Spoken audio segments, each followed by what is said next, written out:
ये सरकार कह रही है कि ये कानून हम मुसलमानों के भले के लिए आ रहे हैं। जब मैं आपसे सुनता हूं तो मुझे लगता है कपिल शर्मा कॉमेडी सर्कस में बोल रहा है। पूरी सरकार में एक मंत्री आपका मुसलमान नहीं है।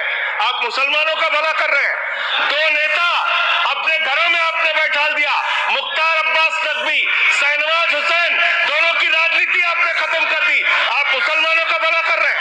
आप तो वो लोग हैं जिन्होंने प्रभु श्री राम के मंदिर में भी घोटाला किया। मान्यवर, प्रभु श्री राम के मंदिर के जमीन में घोटाला किया। मैं कागज दूंगा सर, मैं कागज दूंगा। ये लोग राम मंदिर में घोटाला करने वाले लोग हैं। राम मंदिर की जमीन का चंदा खाने वाले लोग हैं सर। ये लोग 2 करोड़ की जमीन 5 मिनट में 18 करोड़ में बेची सर इन लोगों ने। 16.5 करोड़ का घोटाला किया, 18.5 करोड़ में जमीन बेची। ये राम मंदिर में घोटाला करने वाले लोग हैं सर। मान्यवर, अरे प्रभु श्री राम के नाम का पैसा खाते हो तुम लोग। अरे बैठ जाओ, राम मंदिर का पैसा खाते हो। अरे राम मंदिर में घोटाला करते बैठो। अरे राम मंदिर का चंदा खाते हो। अरे चंदा चोरो बैठो, चंदा चोरो बैठो, चंदा चोरो बैठो, बैठ जाओ चंदा चोरो बैठ जाओ। ওয়াকআপ বিল পাস হতেই বিভিন্ন রাজনৈতিক দল, শুধুমাত্র বিজেপি বাদে, বিজেপি সমর্থিত দলগুলি বাদে বিভিন্ন রাজনৈতিক দল তারা তাদের মন্তব্য দেওয়া শুরু করে দিয়েছে বিভিন্নভাবে। ঠিক আছে, ওয়াকআপ বিল পাস হওয়ার পরে এই যে ওয়াকআপ বিল, ওয়াকআপ সম্পত্তি, এটা কাদের? এটা ইসলাম ধর্মাবলম্বী মুসলমানদের দেবত্ব সম্পত্তি। ঠিক আছে, এই সম্পত্তিতে হস্তক্ষেপ করার অধিকার কারণ নেই। Doctor B.R.. আম্বেদকর প্রোটেকশন দিয়ে গেছেন, সংবিধান রচনা করেছেন। ওয়াকআপ বিল সংখ্যালঘু মুসলমানদের জন্য। আপনি আপনার বন্ধুদের মধ্যে এটা ভাগ বাটোয়ারা করতে পারেন না। একটা বিল পাস করিয়ে আপনি এগুলো ভাগ বাটোয়ারা করতে পারেন না। আপনার লজ্জা পাওয়া উচিত। এবার সেই ওয়াকআপ বিল নিয়ে কিন্তু রাজ্যসভা তোলপাড় হয়ে পড়লো সঞ্জয় সিং এর বক্তব্য। সঞ্জয় সিং আপনারা জানেন হয়তো, যে জেল থেকে ফেরত আসা একজন লোক, পলিটিশিয়ান। কোন দলের পলিটিশিয়ান? আম আদমি পার্টির পলিটিশিয়ান। চেনেন কি সঞ্জয় সিংকে? অবশ্যই চেনেন।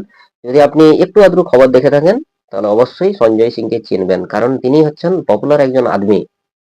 সেই সঞ্জয় সিং তিনি রাজ্যসভায় কি বলছেন সেটা আপনাদেরকে শোনাবো। কিন্তু এই যে ওয়াকআপ বিল, এই ওয়াকআপ বিল আপনারা আজ সংখ্যা গুরু হিসেবে পাস করিয়ে দিলেন ভোটের মাধ্যমে। একদিন এমনটা আসবে, হ্যাঁ, ইতিহাস সবসময় পরিবর্তিত হয়। আপনারা দেখেছেন, কখনো একবার যুদ্ধে হেরেছে, ও তো জিতেছে, এ জিতেছে, ও হেরেছে, এরকম হয়েছে, হার জিত আছে। তো আপনারা একদিন কেন্দ্র সরকারে থাকবেন না, একবারে নিশ্চিত আপনারা একদিন কেন্দ্র সরকারে থাকবেন না। আর সেদিন জনগণ জিতে যাবে। আর আপনারা একবার চলে গেলে সরকার থেকে আপনারা আর ফিরে আসবেন না, গ্যারান্টি, একবারে গ্যারান্টি, লিখে নিন। কারণ আপনারা হিন্দুত্বের রাজনীতি করছেন। ভারতবর্ষের মানুষ হিন্দুত্বের উপরে রাজনীতি করা পছন্দ করে না। এটা একটা সেকুলার কান্ট্রি, ডেমোক্রেটিক কান্ট্রি। এখানে হিন্দুত্বের রাজনীতি চলবে না। আপনারা মোথাবাড়ি নিয়ে হাই হই হই করছেন। খুবই দুঃখজনক ঘটনা, আমরাও মানছি, দুঃখজনক ঘটনা, খুবই দুঃখজনক ঘটনা। পশ্চিমবঙ্গের মানুষ হিসেবে আমিও মানছি যে এটা দুঃখজনক ঘটনা এবং সমবেদনা জানাচ্ছি সবাইকে। কিন্তু মণিপুরের মতো ঘটনায় কেউ বিদেশে চলে যাচ্ছেন, কেউ কোথাও চলে যাচ্ছেন, সেগুলো আপনারা একবারও বলতে পারছেন না, সোশ্যাল মিডিয়ায় এক লাইন লিখতে পারছেন না যে মণিপুরে বিজেপির জন্য এরকম হয়ে গেল।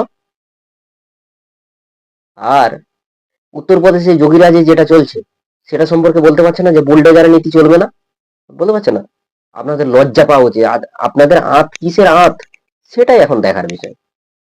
তো যাই হোক, এই যে সঞ্জয় সিং তিনি কি বলছেন রাজ্যসভাতে, একবার শুনুন। রাম মন্দির নিয়েও কথা বলেছেন, আপনাদের শোনা দরকার। রাম মন্দির নিয়ে কথা বলেছে, শুনুন। एक अत्यंत महत्वपूर्ण बिल पे मुझे अपनी बात कहने का मौका दिया। मैं जैसे उदय प्रताप जी की चंद पंक्तियों से अपनी बात शुरू करूंगा। न मेरा है न तेरा है, ये हिंदुस्तान सबका है। नहीं समझी गई ये बात तो नुकसान सबका है। न तेरा है न मेरा है, ये हिंदुस्तान सबका है। नहीं समझी गई ये बात तो नुकसान सबका है। जो आकर मिल गई इसमें वो दिखलाई नहीं देती, जो नदियां मिल गई इसमें वो दिखलाई नहीं देती। महासागर बनाने में मगर एहसान सबका है, महासागर बनाने में मगर एहसान सबका है। मान्यवर, हम लोग बचपन से एक शब्द सुनते आए, सरकार माई बाप। सरकार माई बाप यानी कि जो सरकार होती है वो लोगों की माई बाप होती है, मां की तरह ख्याल रखती है, पिता की तरह ख्याल रखती है। लेकिन अगर कोई सरकार अपने बच्चों को उसका गला घोटने पे उतारू हो जाए तो वो फिर सरकार निष्पक्ष सरकार नहीं है, नहीं है मान्यवर। वो सौतेली मां है, वो सौतेली मां है, उसका व्यवहार सौतेला है। और आज आप जो काम कर रहे हैं इस बिल के माध्यम से, आप बाबा साहब डॉक्टर भीमराव अंबेडकर जी के द्वारा लिखे गए संविधान की हत्या कर रहे हैं। और ये बात मैं इसलिए कह रहा हूं कि बाबा साहब डॉक्टर भीमराव अंबेडकर जी ने संविधान की धारा 26 में लिखा, धार्मिक मामलों के प्रबंधन की स्वतंत्रता, धार्मिक एवं धर्मार्थ उद्देश्यों के लिए संस्थाओं की स्थापना एवं रखरखाव करना, धर्म के मामलों में अपने स्वयं के मामलों का प्रबंधन करना, चल एवं अचल संपत्ति का स्वामित्व एवं अधिग्रहण करना तथा ऐसी संपत्ति का कानून के अनुसार प्रशासन करना।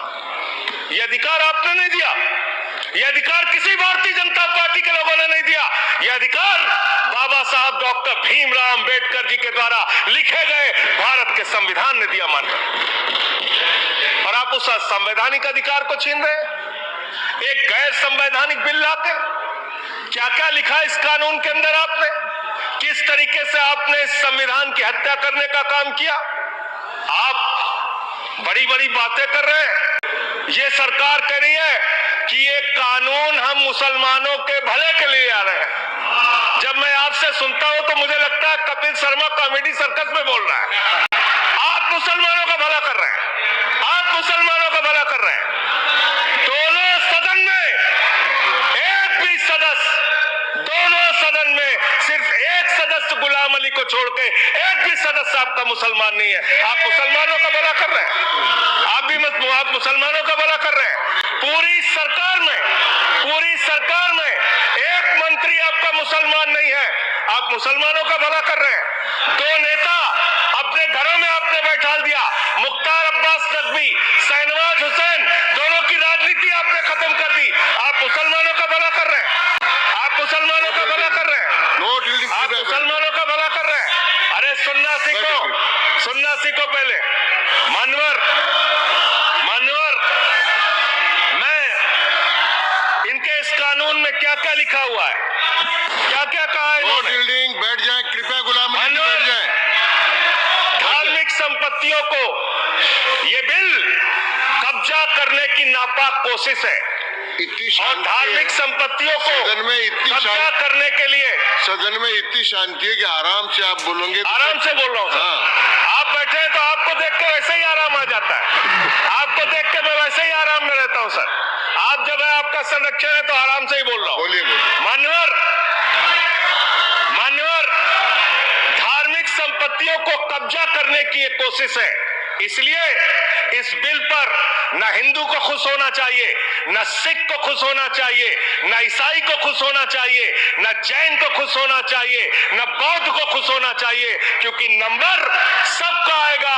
और आज वक्फ की संपत्तियां कब्जा करके आप अपने दोस्तों को देंगे, कल गुरुद्वारे की संपत्तियां कब्जा करके आप अपने दोस्तों को देंगे, फिर चर्चों की संपत्तियां कब्जा करके आप अपने दोस्तों को देंगे, फिर बौद्धों की संपत्तियां कब्जा करके आप अपने दोस्तों को देंगे, फिर जैनों की संपत्तियां कब्जा करके आप अपने दोस्तों को देंगे, फिर मंदिरों की जमीनें कब्जा करके आप अपने दोस्तों को देंगे।